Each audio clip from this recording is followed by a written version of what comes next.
தமிழரின் மரபில் உருக்கு முறையில் உருவாக்கப்படும் அம்மன் TRY-TFT கிரிக்கெட் ஓர் உறுதியின் அடையாளம். இந்தியாவுக்கு எதிரான டெஸ்ட் போட்டியின் 2ஆம் நாள் ஆட்ட நேர முடிவில் தென்னாப்பிரிக்க அணி 11 ரன்கள் முன்னிலை பெற்றது.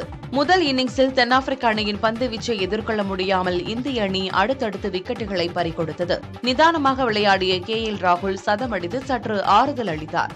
இறுதியில் இந்திய அணி 67.5 ஓவர்களில் அனைத்து விக்கெட்டுகளையும் இழந்து 245 ரன்களை சேர்த்தது.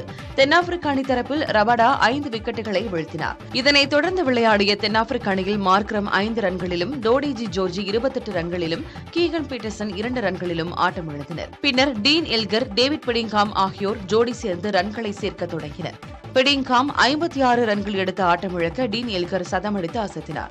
அந்த அணி 66 ஓவர்களில் 5 விக்கெட் இழப்புக்கு 256 ரன்கள் எடுத்திருந்த போதும் போதிய வெளிச்சமின்மை காரணமாக ஆட்டம் முடித்துக் கொள்ளப்பட்டது.